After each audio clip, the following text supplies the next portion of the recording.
Hello friends, स्वागत है आप सभी को आपका अपना यूट्यूब चैनल SKGS मस्ती पर। आज के इस वीडियो में समझते हैं कि वार्ड सचिव के बारे में कई दिनों से कोर्ट में मामला जो चल रहा है, क्या इस पर सरकार निर्णय लिए है, क्या लेने वाली है।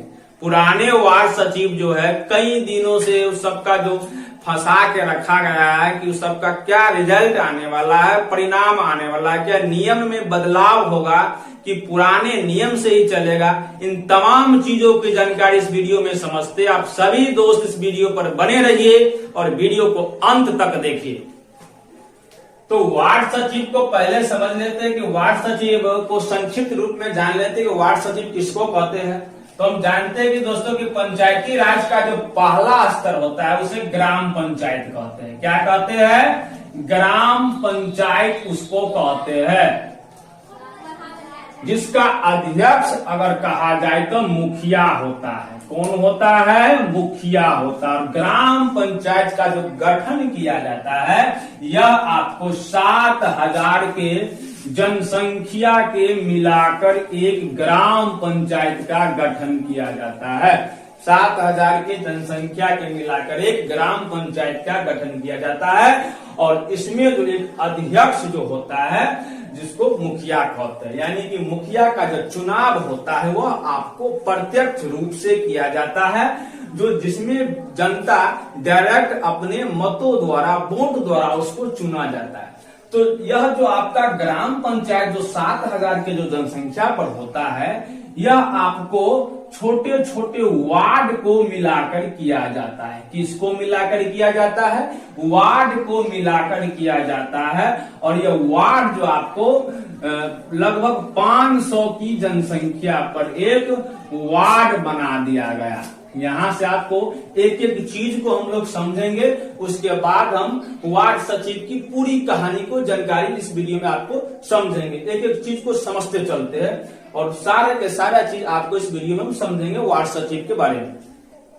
तो वार्ड का जो गठन होता है आपको 500 की जनसंख्या पर। तो जिस समय आपका मुखिया का जो चुनाव होता है, मुखिया सरपंच, उसी समय प्रत्येक वार्ड में आपको प्रत्यक्ष रूप से, पूर्ण रूप से, प्रत्यक्ष रूप से वार्ड का भी चुनाव होता है और इसमें जो एक मेंबर जीतते हैं उसी को दोस्तों वार्ड सदस्य कहते हैं। क्या कहते हैं?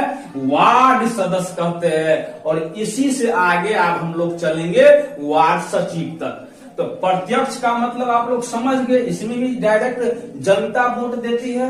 और अप्रत्यक्ष का मतलब होता है जो जीते हुए प्रतिनिधि अपने में एक अध्यक्ष चुन लेते हैं, उसको अप्रत्यक्ष कहते हैं।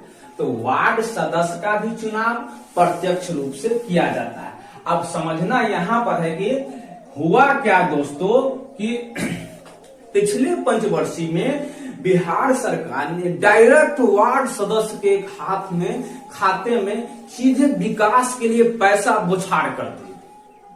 नली गली जल योजना, कई तरह के जो योजना होते हैं बिहार सरकार ने डायरेक्ट वार्ड सदस्य के दिया हाथों में कि जाइए आप खुल के काम करिए। कब तक मुखिया के पीछे घूमते रहिएगा? जाइए आप अभी अपना पैसा लीजिए, खूब काम करिए।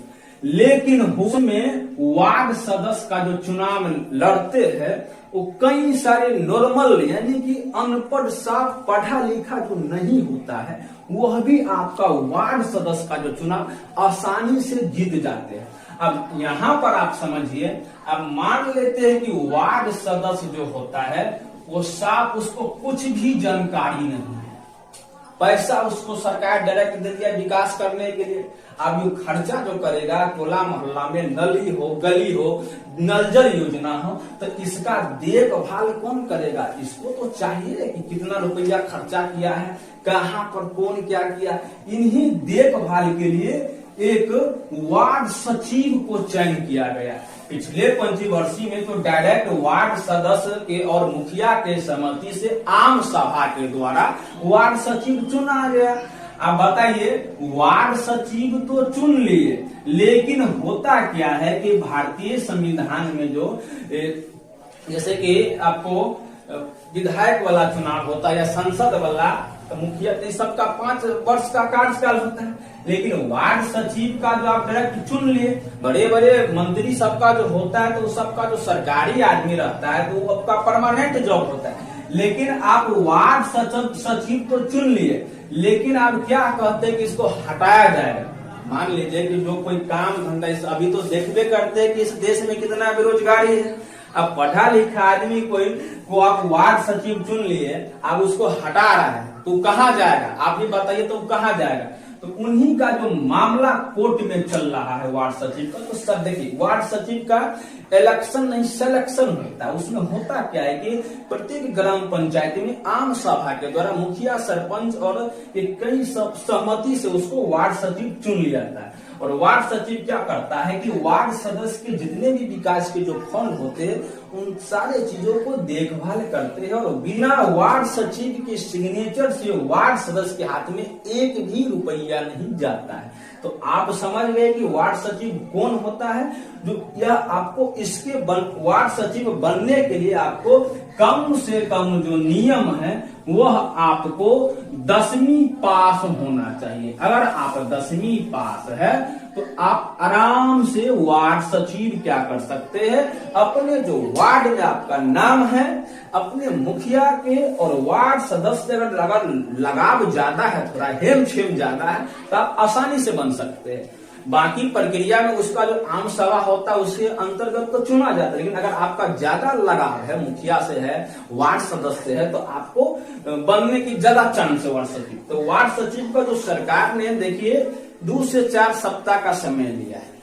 तो कोशिश यही रहना चाहिए कि जो पुराने वार्ड सचिव है उसको भी आप कहीं न कहीं शटल कीजिए, क्योंकि वह अब कहाँ जाएगा।